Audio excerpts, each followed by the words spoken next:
Welcome to the Mike on Much podcast. I'm your host, Mike Veerman, and in the room with me is our pop culture aficionado, Shane Cunningham, and calling in from the road is our friend and trusted producer, Max Kerman. Intern Erica is not here today. We're working the ones and twos. She's busy. I think she actually is out of town too, I believe. Yeah, it's pretty lonely in here right now. It's just me and you. Because we're in the huge Batman boardroom. like at the first Batman, that giant table at dinner where it's like, can you pass the salt? And Bruce Wayne has to get up and walk like a full 5 yards. Max, how's it going? I'm doing well. Yeah, feeling good. How are you guys doing? I missed you. I wish I was in there right now. Yeah. But we got you on the phone, and that's good. You know what? I feel amazing because something historic happened this weekend on Sunday night.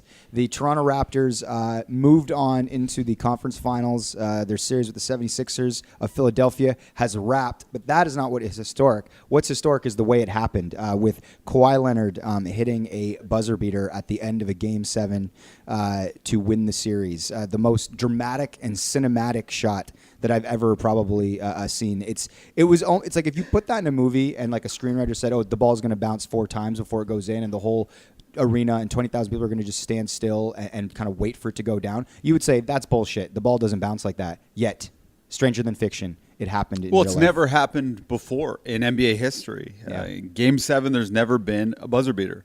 Yeah, it's pretty cool for that to be a part of Toronto Raptors history. Hey guys, did you see the spot the Raptors just put out in the last hour? Did you see this thing, the Raptors Instagram? No, it's awesome. Is it all basically, the fans celebrating? Yeah, so basically they got a lot of fan footage, and I'm in it, so no big deal. A little shout out to myself for making the cut, but also I want you to check it out. But basically, the camera they do this sort of POV of Kawhi's journey to that from one end of the court to the other, and then him falling, but it's all from his POV. It's really cool, and I thought they turned it around within obviously like 24 hours, and they did a really good job. So shout out to the Raptors PR staff or whoever does that because they did a great job. Well, so the Globe and Mail put together a supercut of all of these fans celebrating. That was just like, it felt so good. It was so well done. I showed it to Shane literally like an hour and a half ago. Did you see this thing on the Globe and Mail? Have you seen that one yet, Max? No, I haven't seen that one. Yeah, they put something together yesterday. This came out yesterday. And it was just like fans from across the country had sent in footage of them celebrating. And so they put it together, and I showed Shane the supercut.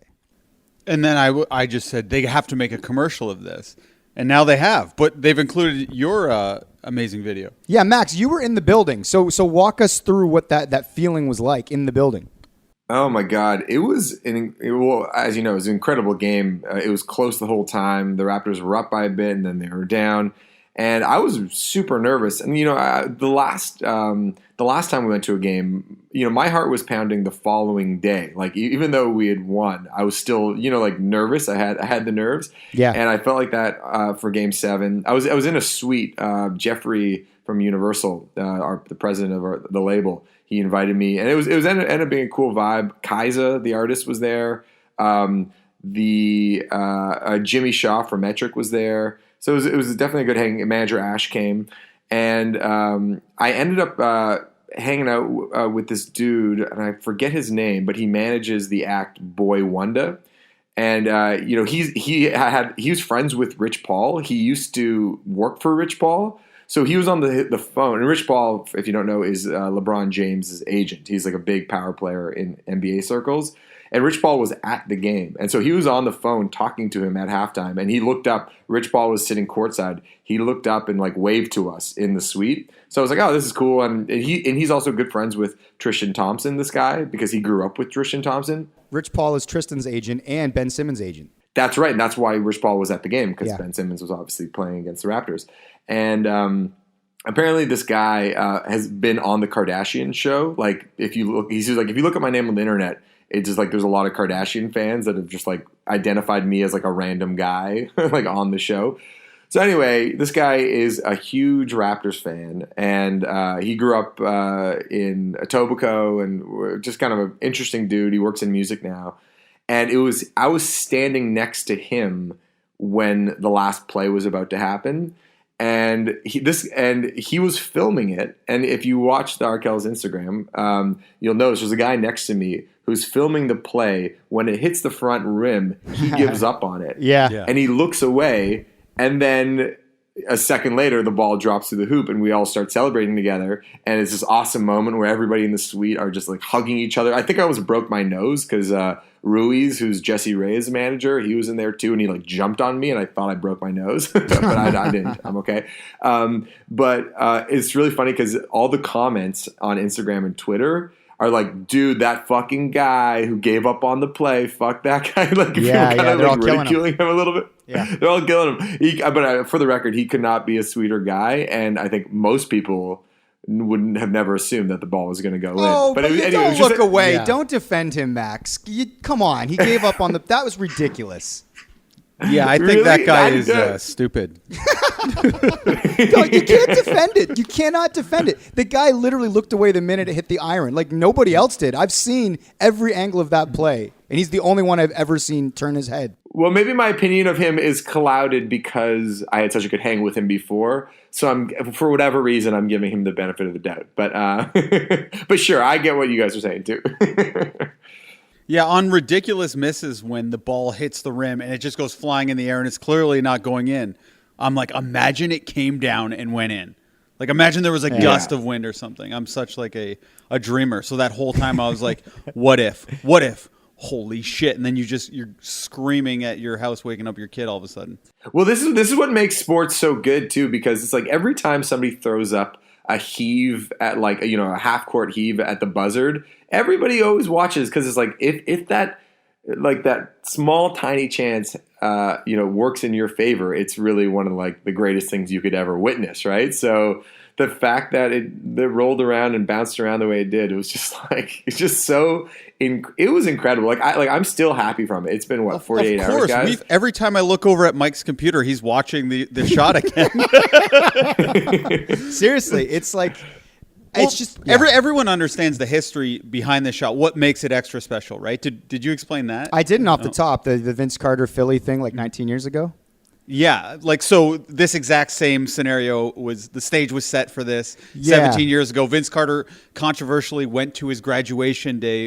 He went to North Carolina, right? Yeah, the day of Game 7, he went because he always promised his mom he would walk across the stage. So when it came time for him to graduate, instead of sort of preparing mentally for Game 7, he got on a private jet and he went and he walked across the stage and he held his diploma up, and it was sort of a great moment for education and mother-son relationships. But ultimately, fans were like, dude, like you're getting paid $25 million a year. You have to show up to your job. A lot of us would like to go to things, there was a lot of sort of controversy. And ultimately, Vince played great in that Game 7, but it came down to a last shot at the buzzer in Philadelphia. Game 7, the winner was going to go on to play Milwaukee. The same scenario played out all these years later where it came down to the final possession, and this time it was in Kawhi's hands and not Vince. Pure Disney film. Yeah. Hey, guys, as an aside, sort of related, about maybe 3 or 4 years ago, there was a big scandal at North Carolina University where it was revealed that most of the players on the basketball team that had been taking African American studies like never actually wrote any of the papers, and there was basically they were having other students do the work for them. Right. And so you go back in time and they say like between the years of like 1995 to 2050, I'm getting those dates wrong. It's like most of the players on the basketball team were not doing their work. And then I looked it up, and I think Vince graduated from African American studies, or he had taken some of those courses. Yeah, but you know what? Here's the thing. I know what you're saying, but Vince is like, he's kind of like, he's a pretty studious guy. Like, he played sax in the school band. Like, I don't think, like, I honestly, maybe I'm just naive. Do you think he was really playing sax, or he was just hitting a tape recorder? No, I think that if any, like, sort of superstar NBA player was actually going to do the work, I absolutely think Vince probably did his work. Like, I do. Listen, I tend to agree. And by the way, everyone knows my first email address was Vince_Kermit@hotmail.com. Everyone knows. Anyone who's watched the Crave Show knows they that. know that. But I disagree. I think the sax was a smokescreen for that because, like you're saying, he played the sax. Of course, he finished his African American Studies course. Yeah, I don't think so. Anyway, I just like that there is a possibility that Vince didn't do the work, but then still wanted to graduate, and that was a part of the big controversy of that day. I just think like it's just a funny thing to go, oh, isn't it funny that Vince really wanted to make a big deal of graduating when there is a very like obvious chance based on this investigation that he didn't do any of the work. I just get a kick out of that. Yeah, I think you're besmirching his good name, Max. I'd be scared about libel right now. Sure. I think Vince did the work. I'm a Vince truther. But yeah, back to Kawhi. Let's start living in the now and not in the past.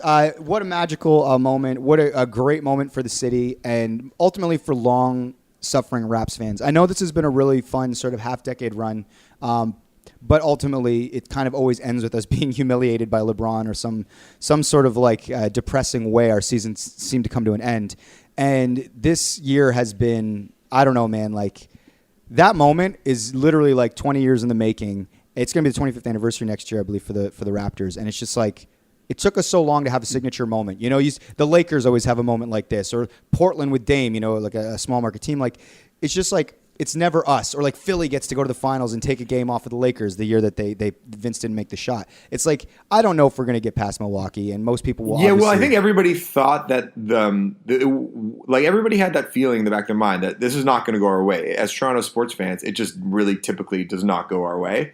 I think that's like the mental state of any Raptors fan. It's like, we're going to find a way to blow this. And so the fact it went in, it was just like, it was a feeling that we don't get. And if you're like a Golden State Warriors fan, you assume you're going to win. Like, you know what I mean? Like, or if you're like a Red Sox fan in the last 20 years, like, or a Boston fan, or if you're from New York, you're like, there's a good chance it's going to work out because that's who we are. But I don't think any Toronto fan thinks that way. So the fact it actually worked out for once. Well, but it's not even just that. Like it's like if he had just taken the shot and it went in, that's one thing. It's like yeah, he can make a shot. It's like we got the lucky bounce. We never get the lucky roll. It is always Golden State or Boston these last 20 years. Like it's like it happened in a way that literally shattered all of our preconceived sort of hangups and anxieties about like the refs are out to get us, or it's like we never get the breaks, or if something can go wrong, it will go wrong. Shockingly, in that moment, I don't know what it was, the confluence of the universe, but the ball bounced the right way. And it's like anything. It's like we just are so conditioned, like you said, the ball, we never get the lucky bounce or the lucky roll or the lucky whistle. And it's like, wow, like, is that what that feels like in that moment? It's like we waited so long that it almost made the moment worth it. You know what I mean? Because I read on Facebook that it was the best moment in Toronto sports history. So I obviously was very overjoyed. Shane is referring to me. After the moment, I was so swept up in all of the emotion that I wrote in all caps on my Facebook, greatest moment in Toronto sports history. Of course, that is not the case. The Joe Carter walk-off World Series winning home run, the great call, touch 'em all, Joe. That is the greatest moment in Toronto sports history. But it was kind of a mix of hyperbole because I know everyone on my Facebook knows that I'm like a Raptors obsessive and I've been doing this for 20 years now.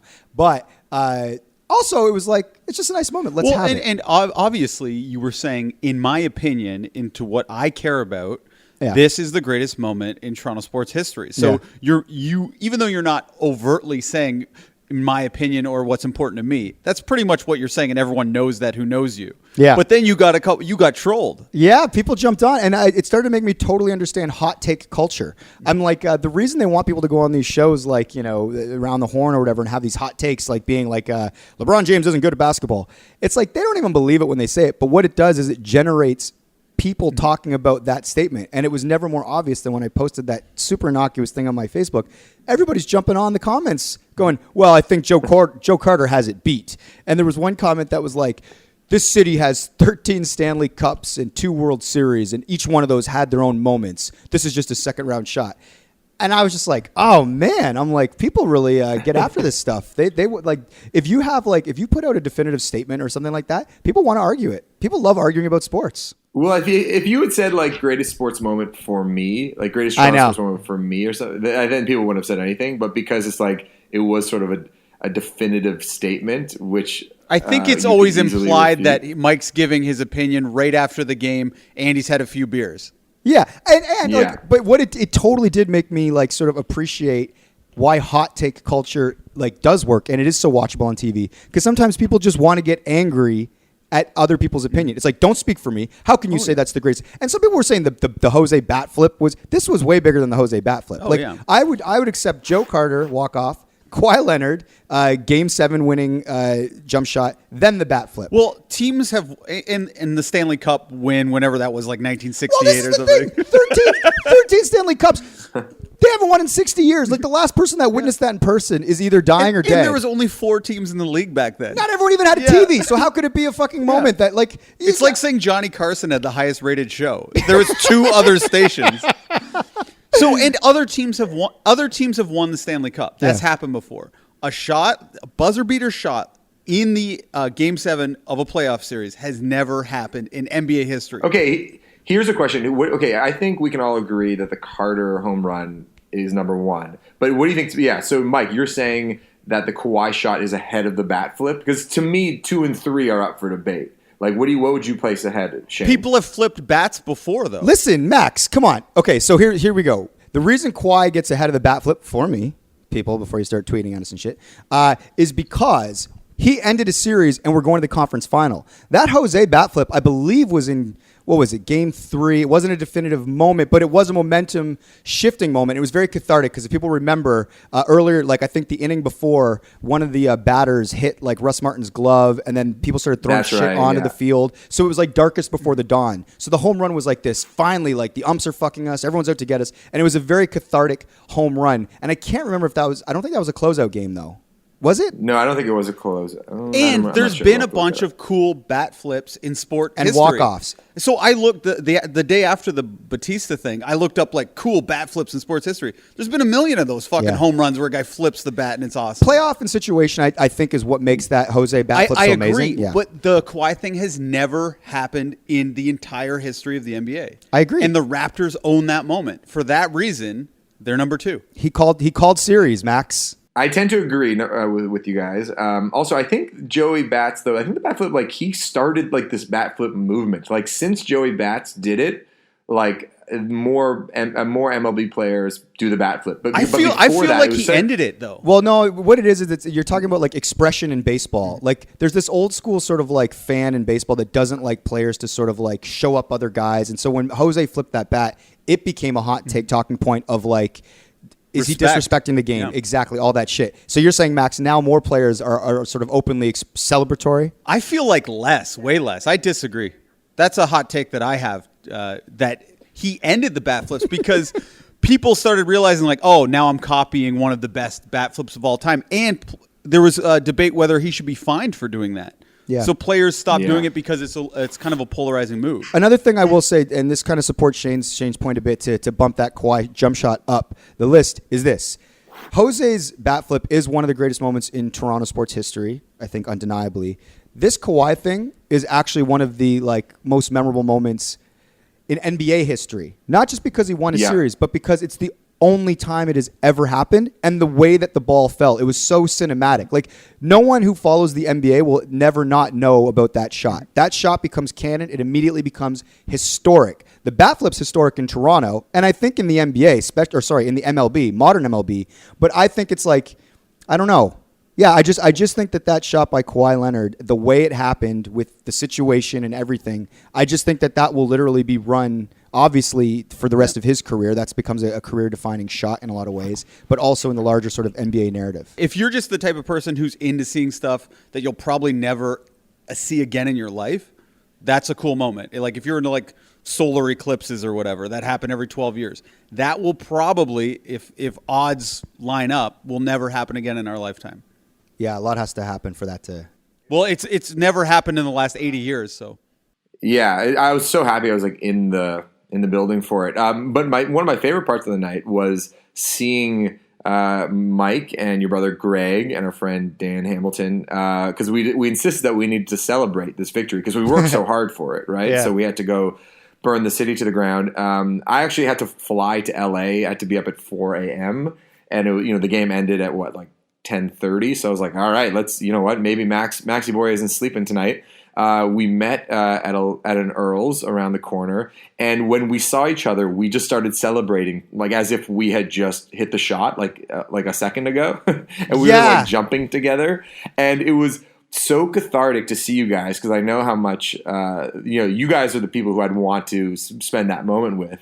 And Mike, I've never seen you happier. And the craziest thing, though, is that your brother Greg, who we all know as the most sort of pessimistic person probably in our group, like he's usually the naysayer. He started talking crazy shit about Kawhi staying. He's like, guys, Kawhi's staying. It's all happening. And like everything is getting better. I was like, I can't believe these are words coming out of your mouth, Greg. It was so funny. Like that moment made Greg a believer, and Greg is not a believer. Like it was awesome. And then we proceeded to order many bottles of champagne.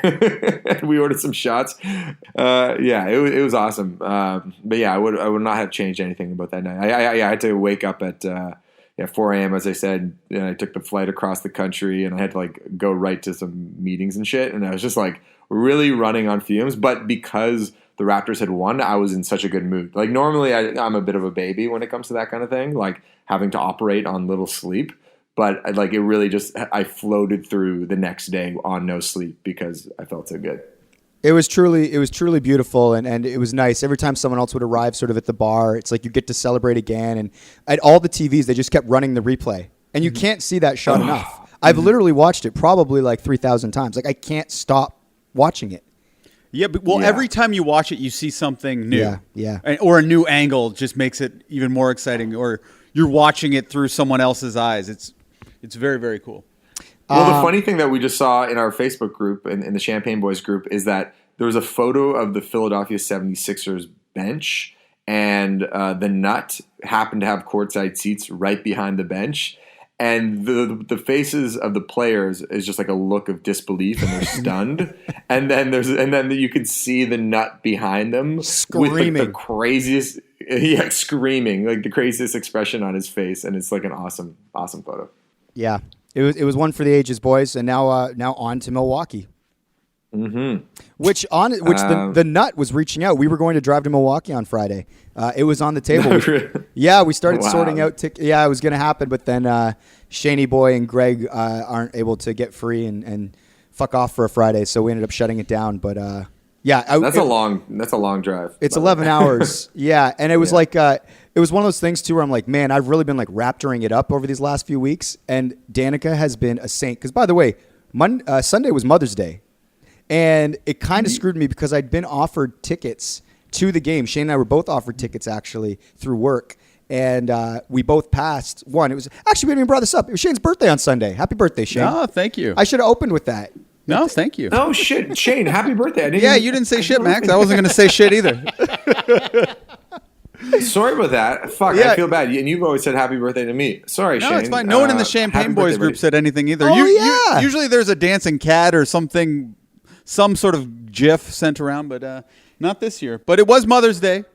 Is your birthday on Facebook? Do you have it on Facebook, though, so it pops up for people? No, I don't. That's my cool guy move. That's the friend tester, too. You know who really remembers. And the answer is no one. Now I texted you. No, I know. I'm kidding. Of course, Mike is my one true friend, so he did message me. But, also, your daughter's birthday? It was Lou's birthday. It was her baptism also, and I ended up being baptized. Whoa! So, You're bearing the lead. Yeah, it was a pretty crazy day. And so there wasn't only basketball dunks. No, I was dunking my head in holy water. Did you actually? Did you? Well, it was very strange because I didn't know this, but if you are not if you haven't gone to all the classes to officially be baptized as a person who wasn't baptized when you were a baby, you have to be in mortal danger to actually officially be baptized. So I had no idea of this. So someone came at me with a knife to try to cut my finger because they thought I would be cool with having my finger cut. But Alex is like, come on! I swear to God. Now Can that you I'm still do that? able to, he'll understand after Sunday. But so Alex is like, trust me, Shane isn't good with blood. He has a lot of tattoos, but he's very scared of needles. So she's like, I think anyone would be okay with a little prick. And then Alex goes, let's ask a random person. And there was a random dude there who was dating one of the people at the baptism. He goes, hey, would you cut your finger right now? And the guy goes, yeah, but why? So Doesn't help the theory. no, it wasn't helping me. So anyway, this woman comes at me with a knife. But you know this is happening? No, I don't know what's going on. And the knife, it's a very sharp knife. It's real, and it's at my neck, like this far away. And I thought it was a plastic knife as like a joke. So I was going to say, don't do it, and slam my neck into the knife, which would have, if not killed me, definitely sent me to the hospital to get my neck sewn back together. And if they weren't able to splash you before you died, also sent you to hell. Yes, it would have been a double whammy. Get the water on him. He doesn't come much Worst longer. Mother's Day ever. But then I thought, oh, this person looks like they're actually holding a real knife. And I look back, and it was a very sharp... like a Ginsu. Like a Ginsu, yeah. I could have chopped a penny in half. And then next thing I knew, my dad brought in holy water because my dad drives a hearse. And I guess he has access to holy water. Like, I think they keep it handy. That's actually the fuel tank. That's how those things run. Gasoline. And then, my head was dunked in the water, and now I'm a holy man. You do. You have a little bit of a glow about you. Thank you. And then that miraculous game happened. So coincidence? I think not. Once you joined the good team. Yeah. You have the confidence of a man that knows he's getting into heaven now. It's true. Yeah. But yeah, that was my day. And what else were we were talking about something else, though. Mother's Day or something. Milwaukee. Oh, Milwaukee. We're not doing the road trip to Milwaukee, but I will be at the game on Sunday. And this morning, I feel like it's become a Raptors pod. I bought a single ticket to Game 6 because that could be the one that sends us to the finals, and I want to be in the building for that. Ooh. Yeah. Nice. Smart. And we're all forgetting about Dave Grohl, I guess. Oh shit! That's the other thing. There's been a lot going on. We're very lucky. It's such a crazy and fun time. Like, also, like, Game of Thrones is just happening. It's like, it feels like this is the craziest, sort of like most exciting. There's always something to look forward to time that I can remember, like in ever maybe. I don't know. Like, the Raptors usually don't go this deep with this much sort of optimism. Game of Thrones wouldn't be coming to an end. We have lots going on in our professional lives. And you're never moderating for Grohl. That never happens. Yeah, it's all working out. So yeah, we did that for Canadian Music Week. They were kind enough to have me go down there and moderate. And Maxie was there. Shaney was also in the room with his wife Alex. It was cool. Yeah, we got there early because we wanted to sort of how we're gonna do the intro and the Q&A and all that stuff. And so it was me, Max, and manager Ash.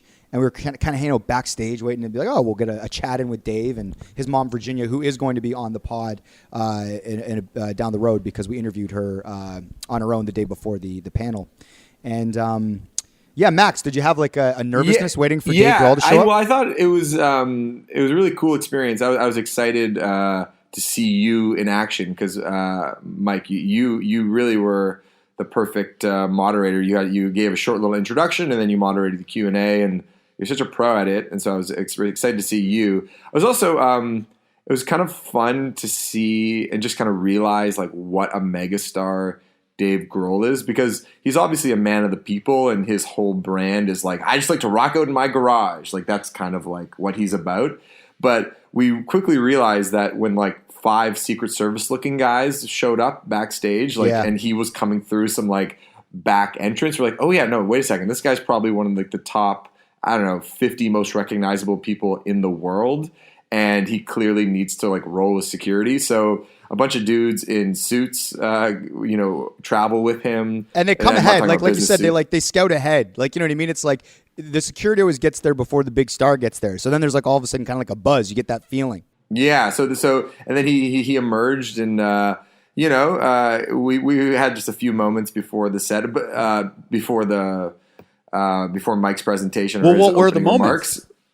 It was one of those things where we said hi to him quickly, and everybody's looking for 2 minutes of his time. So there's a bunch of people kind of milling around backstage, and everybody wants to get their kind of 2 seconds. Oh, hey, Dave, good to see you again. Oh, I know so-and-so. You know so-and-so. And then you try to make some kind of connection with him and try to make like an impression. And I did the same thing because we opened for Dave Grohl and them Crooked Vultures back in 2010 or 11 at then the Air Canada Center.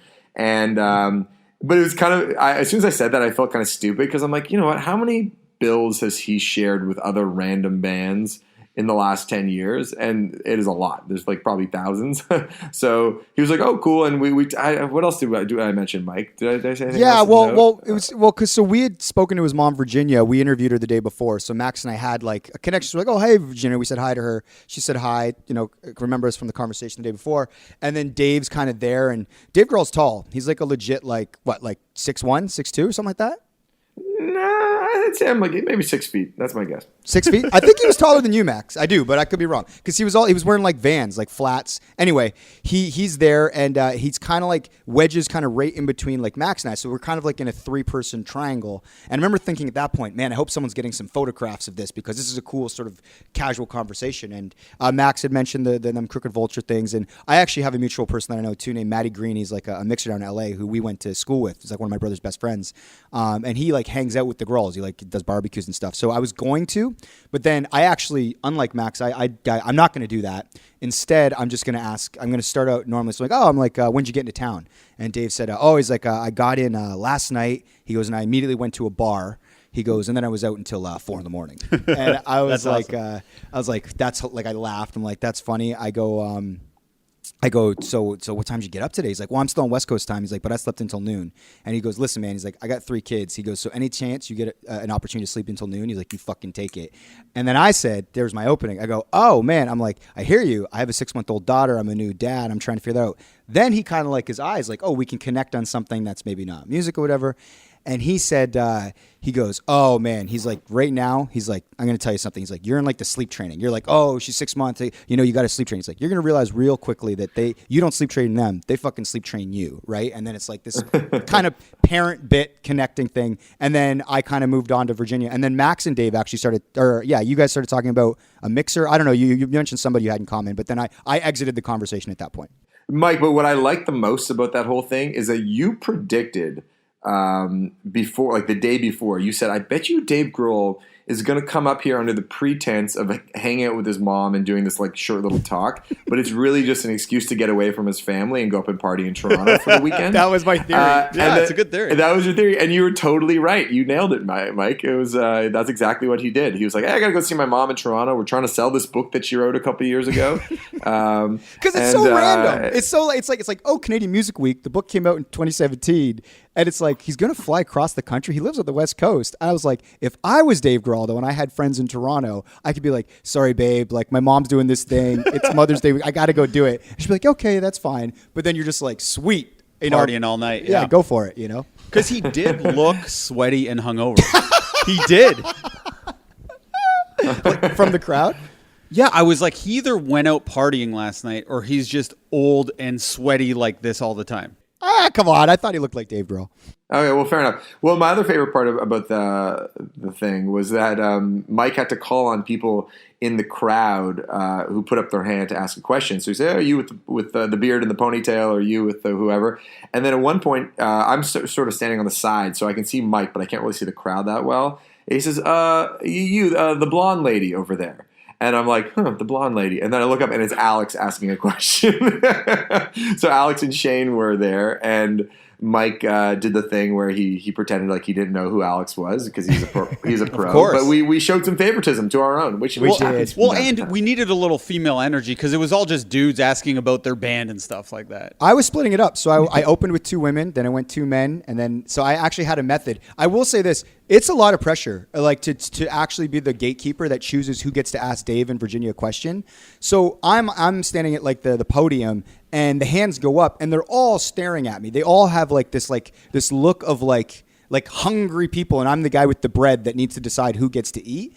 It's a lot. I don't like being in that position. So I was just like, I'm going to keep it equal men and women, and I'm going to jump around, and I'm going to try to like go to some super fans or whatever. And then I saw Alex, she had the hand up and she was super keen. And then I had a little mini crisis because I'm like, do I not show favoritism? And, I know that you guys got in for free because like we sorted it out and Greg Stewart took care of you guys. And some of these other people really wanted, this was like a huge moment for them. But I also know that like, you guys are fans, and you're just as entitled to ask a question as anybody. So I ultimately, I was like, if I don't call on Alex to ask a question, I still have to go to work with Shane on Monday and sit back to back, and he's going to be like, fuck you, bro. Well, because we wanted to kind of double dip it, too, because it was Mother's Day was coming up. Yeah. And we had a plan to do a post about this for Alex's blog. So I start filming the question, and I'm typically not good at filming stuff with the iPhone because you got to record it with one hand and be flipping the screen to Alex and then hit the button, flip the screen over to Dave Grohl for when he answers it. But I actually did it perfectly where I got I got you calling on Alex, then I flipped the screen back to Alex for her to ask a question, then I hit the button on the phone so the screen flips back to Dave Grohl and the mom answering. Amazing. It's perfect, but my phone runs out of space, glitches out, and deletes the video. Oh, no. So I yeah, Max comes in like he cares. But so I was like, fuck, that was like a huge near miss. And we already had a near miss with Dave because just by mere coincidence, months ago or maybe a couple of weeks ago, actually, Alex booked me to be staying at the Sheridan Center for my birthday. Like I took Friday off, and since Mother's Day was occupied by the baptism and Lou's birthday, Friday was like my unofficial birthday day. Yeah. So she's like, we're going to spend the day in Toronto, and we're going to stay at this nice hotel room. Which is where this talk happened to take place. It just was in happened the to ballroom be at the Sheridan. Yeah. perfect. And before we came down to go where the interview was taking place, Dave Grohl is right across from our hotel room. And so he's on our floor, and he's coming out the door. And Alex goes, "Oh my God, Dave Grohl just walked by." I go, "Holy shit, that's crazy." I didn't see him, but she just said. And Alex doesn't have the greatest eyes, so I was kind of questioning whether it was really him or not.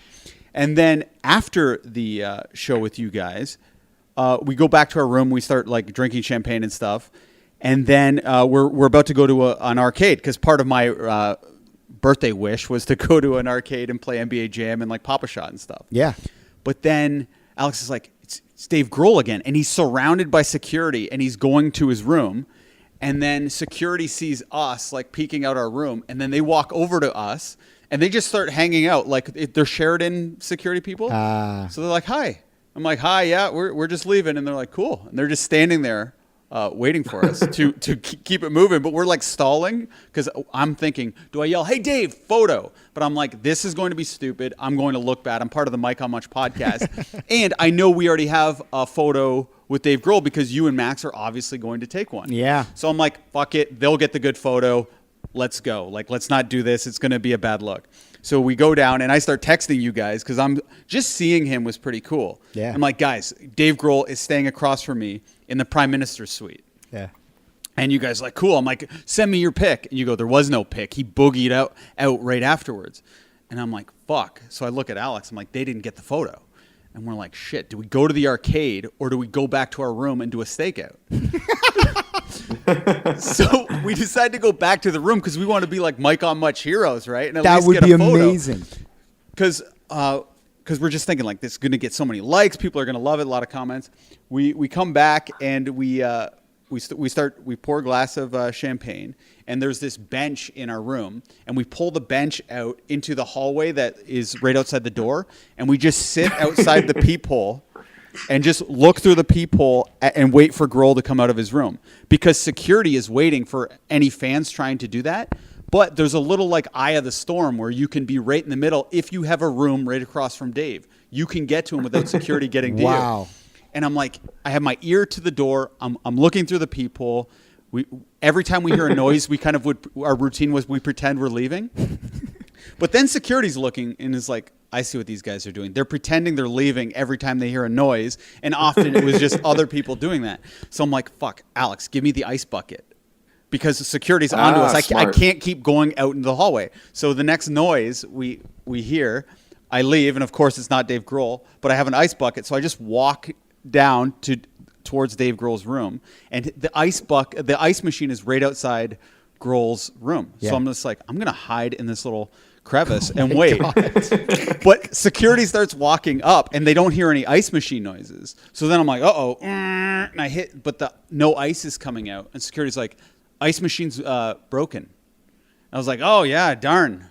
And I was like, where's the other ice machine? They're like, floor below. So now I have to go to the floor below and really get ice to prove that I'm a legit person looking for ice. And then as I walk by, I'm like, listen and watch, because Alex has bad ears and eyes. So I'm like, you got to really make sure you get this if while I'm getting the ice, Dave Grohl walks by. And then, of course, He didn't. We were waiting there for like an hour and a half, eating up a lot of arcade time, and then we just ended up going to the arcade. But it would have been amazing had we gotten the photo. Good effort. I appreciate it. And then later, I believe it was the next day, we saw that your brother-in-law, I'll call him, he ended up getting a picture with Dave Grohl, and then he got like hundreds of comments on his Instagram, and I was quite jealous. Yeah, Luke and the Dirty Nail played with them the next day in like North Carolina. Oh, really? Yeah. I was very pissed. Yeah, they did a festival down there. But actually, on that note, it was funny. As soon as Dave Grohl got off stage, he kind of like sort of scurried around because I think he wanted to take a hit from his jewel because he had a little jewel, and I don't think he wanted to do that in front of people for some reason. So a jewel is a vape. A vape. Sorry, yeah. And then he was like, "I really need to go pee." So he disappeared like into this back sort of like shipping area behind the convention center, behind the room we were in. And then we were like, okay, cool. He'll take his piss wherever that is, and then he'll come back in because he can't actually leave through that way because it's literally just like a garage. But he never came back. So he clearly had a game plan for getting the hell out of there and not having to talk to us, which was smart because that's probably what I would do. And yeah, like, I mean, that's like so Virginia was sticking around to sign books and all that stuff. And just the way that room was laid out, it was pretty like intimate. Cool experience if you're a Dave Grohl or Foo Fighters fan. But if you're him, you're like, how do I know? Like, everyone's going to swell to try and get stuff signed because it was a very small area into the backstage area. And so it totally would make sense to sort of try and get out as soon as possible. But we hung out. We talked to Virginia for a bit. And and then she went and signed books. And that interview will be coming out in the next couple of weeks. We had a lot coming out. We got K-Flay coming out. We got Virginia Grohl, Virginia Hanwin Grohl. I feel like there's another interview too that I'm forgetting about. But we just keep knocking them out. We're going to eventually put in a regular episode of Mike on Much at some point. Are you allowed to put out the conversation that was had between Grohl and his mom? That I don't know. We didn't have a recording of it if they have it, but that's a great question. Yeah, I don't know. We'll have to talk to Mr. Greg Stewart, who sorted this all out for us. But it was a cool experience. Do you want to do some topics or what? Yeah, I mean, I think the Raptors and Grohl are technically topics, but we have another one on the agenda. Let's get to it. Yeah. So Maxie hit us with some topics. They are. Do you want to do Coffee with the Cop or the Harvard Safe Space, Maxie? Let's do Harvard Safe Space. I thought that was an interesting one. So, Mike, give us a rundown of this. This is a big story in the news right now, and it's kind of developing as we are recording this. Yeah. So the headline, obviously in the New York Times, is Harvard's first black faculty deans let go amid uproar over Harvey Weinstein defense.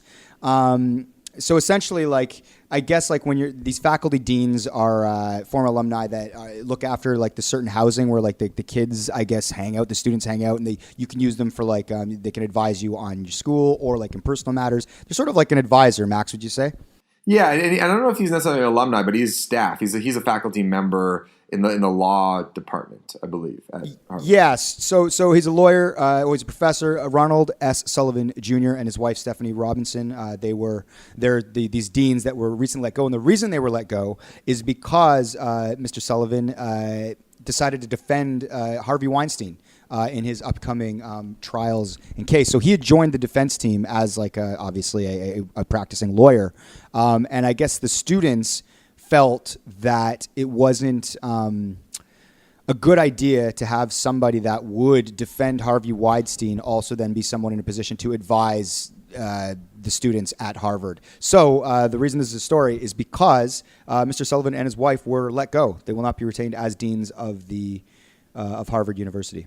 Yeah, it was really interesting. And you know, when this was happening, when some of the students made their concerns noted, a lot of faculty members came to his defense saying, this is a guy who, is offering legal services to somebody who's been accused of some pretty brutal crimes.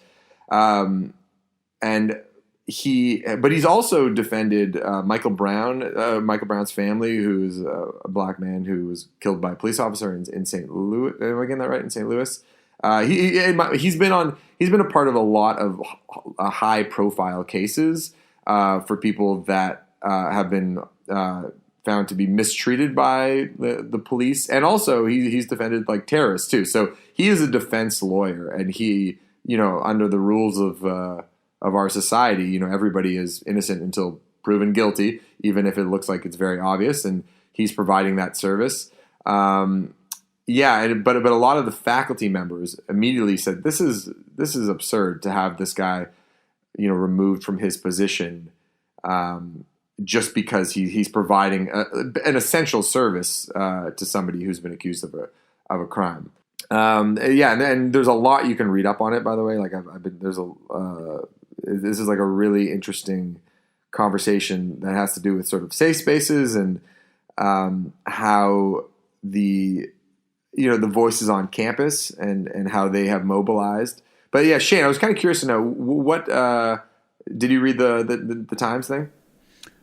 No, I was reading the other one about the mulberry thing with the coffee in a cup because I didn't think we'd have time to get to this. So, but yeah, I understand it now from you telling me the story. But you want my opinion on it? No, that's kind of it. And basically, I think like the student that sort of is sort of the loudest one on campus for wanting him to go is very happy with the decision that Harvard has made to get rid of this guy. But yeah, I mean, it's Mike. How about you begin? What are your kind of thoughts on this sort of like campus activism? Because I know it's a pretty hot button issue right now. Yeah, I do think it's an interesting story for a few reasons because it's like I think that it's like in theory like. So ultimately, it's like in this society, we decide that if you are charged with a crime, you obviously like are proven you're innocent until proven guilty, and you have the right to like a competent defense or whatever. So it's like there's this sort of like this system and this structure that we have that we all agree, well, this is the best way to sort of proceed in society. But then it gets kind of shady. Like, first of all, if you're this guy, if you're Professor Sullivan, why the hell would you take this job? Like, I don't understand what the thinking is there. Like, this is the most, like, I'm not going to say polarizing case. This is the most, like, sort of, like, he's, like, people view Harvey Weinstein as this, like, heinous cancer on society, this sort of criminal that has done all these reprehensible things to women and abused his power. So now I get that, like, in a vacuum or in the construct of law, it's like, well, somebody has to defend him. And I guess Mr. Sullivan's like, and I will be that guy. Now, I just don't understand why he would like jeopardize his position at Harvard. I don't understand why he would take that job unless he would say, I believe so staunchly in sort of like the rule of sort of law and legal defense and what people are entitled to, that this just proves exactly that, you know what I mean? I'm willing to defend this person because I think they're entitled to a fair defense. I mean, should he lose his gig? I don't know. What does Harvard stand for? And I guess, like you said, I think there was like 52 faculty members that signed a petition basically saying that he shouldn't lose his position. I just think it gets really difficult because it's like I can understand in theory why he should retain his job and why he should be allowed to take this case on. But I guess in practice or in reality, it just seems like a lose-lose from every standpoint. And I think if you're dealing with young students that maybe don't necessarily feel safe on campus or they want these safe spaces, it's like it's probably hard for them to reconcile the idea that he could do this job defending a sensible monster like Harvey Weinstein and then also be somebody that could give them good advice or have their best interests at heart and all that stuff. I mean, it's tricky. It's kind of all just one big gray area that comes down to like feelings versus rules versus what is sort of morally right and sort of how we want to proceed. Yeah, it's interesting. I think defense lawyers are built in a certain way. Like I know I reference Peter Rosenthal often in my life, and he's the inspiration behind the song "A Little Rain," a song for Pete, and he's been involved in representing groups like the Ontario Coalition Against Poverty and victims of police brutality. And he's a real sort of social justice kind of lawyer. But he's also in the past defended people who have done some pretty terrible things. And I can't recall exactly the case, but he definitely has represented someone who was found guilty of murder. And, I think to be a defense lawyer, you have to really believe in the idea of like everybody deserves a fair trial and everybody deserves a competent lawyer defending them. I mean, I imagine there's some defense lawyers who draw a line at a certain point where we're saying like I couldn't represent a Paul Bernardo or I couldn't represent like I don't know, or Harvey Weinstein. But I do think it's important that there are people like that have this sort of the mental sort of disposition to want to engage in that kind of legal battle, because everybody does deserve a fair crime. And by the way, this guy has, I think, represented people who've been falsely accused of crimes and gotten people off of like death row, from what I understand. So I think this guy has provided some really valuable legal services. I do think, pragmatically speaking, it was probably a poor decision based on the fact that... What do you think his motivations were? Like, just like the paycheck? I don't know. Or is it just like the idea of practicing law at that level? Like, it just feels so like icky. Because to your point, like we can say like, oh, you know, like law is this, in society we have this thing and this is how the system works and this is the best system we have. We don't have another one. But in reality, it's like they're constantly trying to like find little loopholes to get these people off. Like it's like a big game. You know what I mean? At the expense usually of the victims, in sort of like cloaked in like this pure pursuit of justice. But like, I guess it's all we have. Yeah, I mean, I guess it's hard to say, but I mean, his resume is quite diverse when it comes to the cases that he takes on. And I think the mistake he made was not recognizing that this kind of campus activism only really happens at Ivy League schools. And if you are going to be, you are held to a completely different standard if you are, a faculty member at Harvard or Princeton or Yale compared to everywhere else. And that's probably where he was sort of short-sighted. It's also interesting too. I mean, there's so many dynamics here, which probably other people could talk to in a better way. The fact that he's the first black faculty member of that house, and the fact that people are questioning him, and there's a racial element there. Yeah, he said that it wasn't lost on him that they were the first like black deans or like in that role, and then now they've both been sort of ousted because he's doing his job, is what he would say. He's like, I'm practicing the law, and it's just fascinating that you could lose your position. And I get that. In theory, you know what I mean? But then in reality, it's like, well, it seems quite obvious that you shouldn't have taken the gig. Why do you think he took the gig, Shane? Sorry, I was zoning out. No, just because Max acted like he was going to ask me the question, and then he just skipped over me. That's so rude, I think. Max, how do you defend that? Sorry, I didn't hear. Sorry, the phone line. What are you talking about? No, you were like, Shane, I want your opinion. I was like, you just want to know my thoughts? You're like, Mikey, you handle this, and then just you two chat. Sorry, I thought you said you weren't. I thought you said you weren't ready. No, carry on. Sorry, I thought because I threw you off on the wrong topic that you wanted to wait a little bit longer. Go ahead. No. I'm just mad at you now. I don't even know if I want my thoughts out there. I'll probably get in trouble now. Come on, Shane, please deliver us your thoughts. Go. Well, I don't know. Well. Initially, I would think it was just a stupid move to take just because it's so highly publicized. But my wife is big on rehabilitation, and she's kind of always telling me like one of her things that she wants to do is rehabilitate criminals, like volunteer and stuff like that. And initially I was like, even if they're like murderers or rapists, she's like, yeah, everyone kind of deserves a chance at rehabilitation. So maybe this lawyer's thought is rather than have someone just rot in jail or be and throw away the key, maybe we try to rehabilitate people, and that's what he's fighting for, and that's his defense. Maybe that's his stance. I don't know, but I would think it's pretty weird if your job is being a defense attorney to get in trouble for doing your job, and that you might say at Harvard we really recommend he not do this. We think it's disgusting. We think Harvey's a gross person, but we also think that people have a right to do their job. So I think that is more of a reasonable stance than just firing someone who's trying to do the job that they probably went to Harvard to do. Yeah.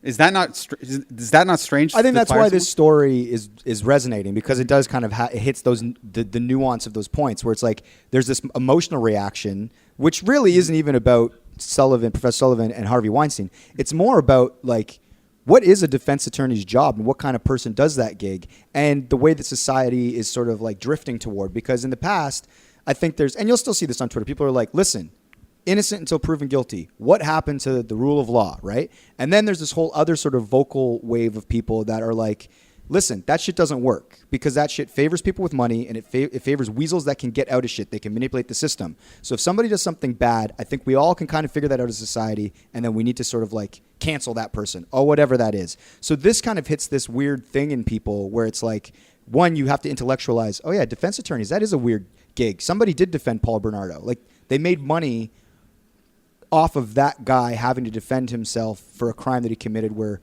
victims literally have to live well on past when someone might be rehabilitated. So I think there's kind of intellectual element, and then there's just the emotional element where it's like, we hate Harvey Weinstein. Why would anybody associate with him? Yeah, no, I was going to say that, like, for me, the safe space conversation is really interesting because I think it's really important for all of us to be like sensitive to people's experiences and to recognize that, you know, people react to events differently. So you know, this idea that, you know, somebody you know, who's representing Harvey Weinstein is a person of power, like on your campus, like that. I get to a certain degree that like that could be a troubling idea. To me, though, as somebody who wants progress to happen, I always kind of feel like, oh, you know, because the person who spearheaded the kid who was sort of the loudest on campus to get this guy fired is really kind of overjoyed, it seems like, with Harvard's decision. And I kind of think, I'm like, you know, objectively speaking, Harvard is probably one of the safest places in America to be a young person. You know, there's campus police. It's in an affluent city. It's in a good neighborhood. And I kind of just wish that people would use their energy and that sort of motivation and put it to places that are really actually physically dangerous and really, like, because I think there's so much goodness there that can be taken by that kind of motivation and energy. But I just don't know if on campus at Harvard is the place where people are actually unsafe. I think there are so many other places in and around America that are actually unsafe and could use an extra hand. So just as like a a practical choice, I just like wish we would all divert some of our attention to places and people that really, really are the most disenfranchised and people that could use a hand the most. Does that make sense? Yeah, I get where you're coming from. So is the whole idea that these people feel... Oh. He made his point and he hung up the phone. Right. I'm out. Shane speaking. Goodbye. One last thing, Maxie. That's hilarious. Max, we have you on speaker. You just called what happened? The call dropped. So yeah, I know. It ended up being actually a really funny moment because it was right as Shane was starting to speak, and it was like you actually didn't give a shit about what he had to say. Okay, is there anything else we need to let the people know, Maxie? We got some interviews coming up. You could catch our show on Crave, Mike on Much in Conversation with. Me and Shane and our friend John Popoulos do a podcast called The Pedestal.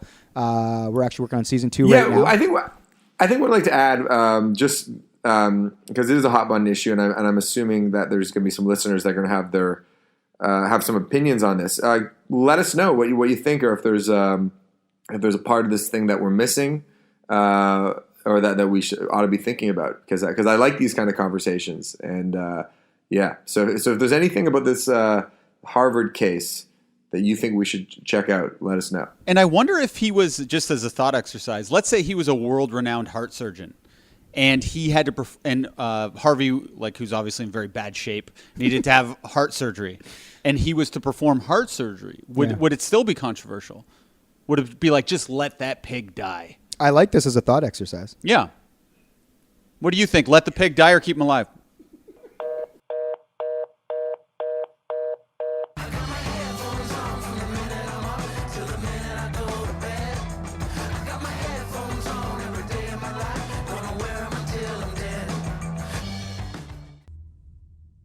Mike on Much can be found on Twitter and Instagram at Mike on Much. You can subscribe to the show on any platform that has podcasts. Spotify, do it.